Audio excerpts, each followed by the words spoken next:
Okay, this is Year 8 revision, Pythagoras' theorem, starting from question 23.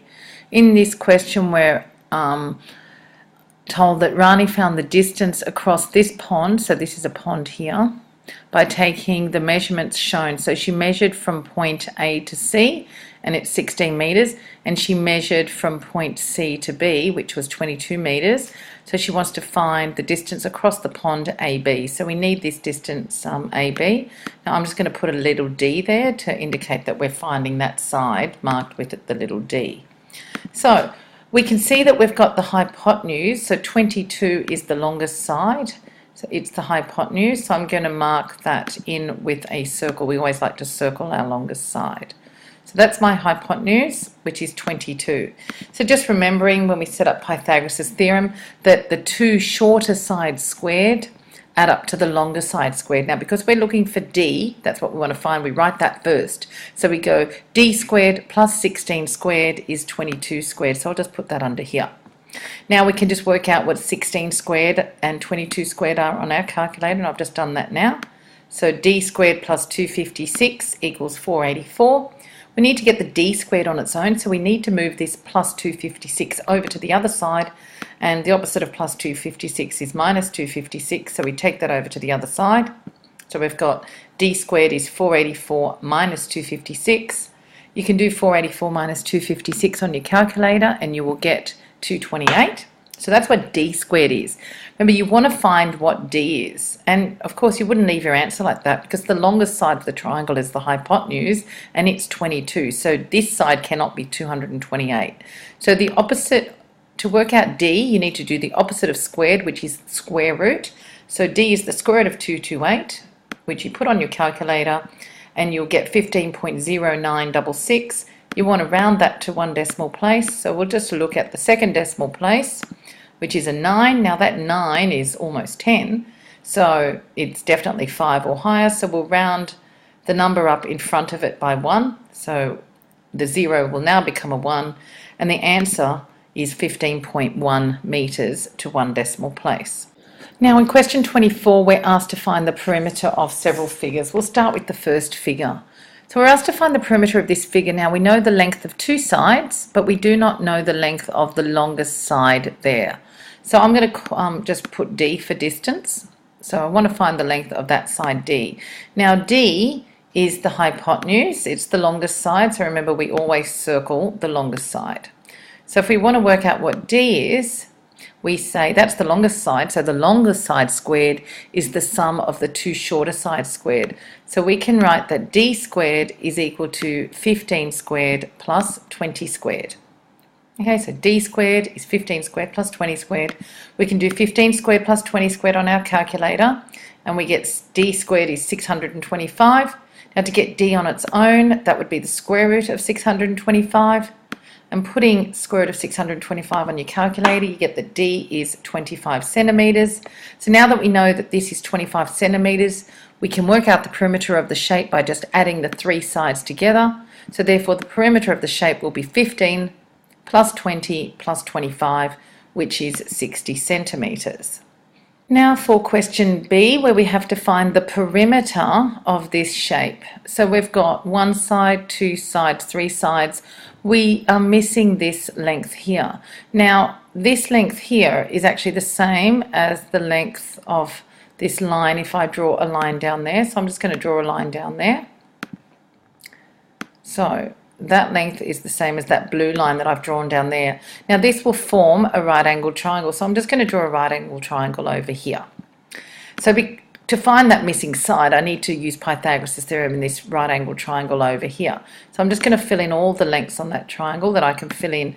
Now if the distance from there to there is 7, then from the bottom from there to there is 7, so this extra little bit here must be 2, because 7 across to there plus 2 makes 9. So the distance along the bottom of this triangle is 2 centimetres. We can see that the hypotenuse of this triangle is 2.5 centimetres, and I'm just going to call this missing side h, just like for the height, I suppose, of this. I could call it any letter I want, I've just called it h. So we know that h squared is, and 2 H and 2 are the two smaller sides. So I'm just going to put a circle around the longest side. So we know that h squared plus 2 squared is equal to 2.5 squared.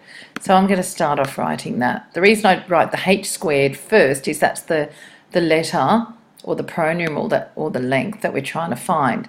So I'm going to start off saying h squared plus 2 squared is 2.5 squared.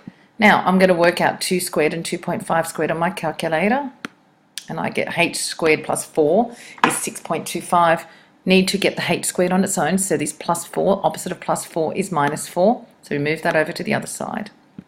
We get h squared is 6.25 minus 4. We can do that on our calculator and get h squared is 2.25. Remember, we have to work out h. So h will be the square root of 2.25, and doing that on our calculator, we get that h is 1.5 centimetres. So this distance here now is 1.5 centimetres. So I'll just mark that in on the diagram. So if that's 1.5 there, this distance over here will also be 1.5. So as I said, if this is 1.5 centimetres, so if this is 1.5 centimetres, this other side is 1.5 centimetres. Now, the perimeter of the shape is the distance around the outside. So I don't need to add this 1.5 in the middle. Actually, I just need to move that. So the perimeter is the 1.5 plus the 7 plus 2.5 plus this distance along the bottom, which is 9. If we add them all up, we end up with the perimeter being 20 centimetres. Okay, now for question C, we're also asked to find the perimeter or the distance around the outside of this shape. Now we only know the base length of this triangle, and it's 8 centimetres. We know it's an isosceles triangle, and we have this dotted line down the middle. Now, if you fold the triangle in half, then one side of the triangle fits exactly on top of the other side of the triangle. So if the distance along the bottom is 8 centimetres, then half the distance will be 4 centimetres. So what I'm going to do, I'm just going to draw one of this triangle on the right-hand side over here. So if the distance along there is 8, then this distance along the bottom there is 4. So I'm going to put that that's 4. This height here, this distance up and down there is 4.2 centimetres. So I'm just going to mark that in there. And to find the perimeter of the shape, I'm going to need this length here, which happens to be the same as that length across there. So I'm just going to call it x. Okay. Now we can see that we've got a right angled triangle, and we're trying to find x, which is the hypotenuse of the triangle. So I'm going to circle that because it's the longest side of the shape. So I'm just going to circle the x. So that's the hypotenuse. So x squared equals 4.2 squared plus 4 squared. So the longer side squared is the sum of the two shorter sides squared. So I'm just going to put that in. X squared equals 4.2 squared plus 4 squared. We can work that out on our calculator straight away, and we get that x squared is, I'll put D. X squared is 33.64, so therefore x is the square root of 33.64, and so we end up with x being 5.8. So x is 5.8. Now the distance around the outside of the shape, so therefore that length there is 5.8, and so is that length. I'll just put that in on the diagram, that they're 5.8. And so therefore the perimeter around the outside of the shape will be 8 plus 5.8 plus 5.8, which ends up being 19.6 centimetres. Now make sure you don't add this length in the middle, because that length, that 4.2 centimetre length in the middle of the triangle, is not around the outside of the shape. It's got nothing to do with the perimeter of the shape.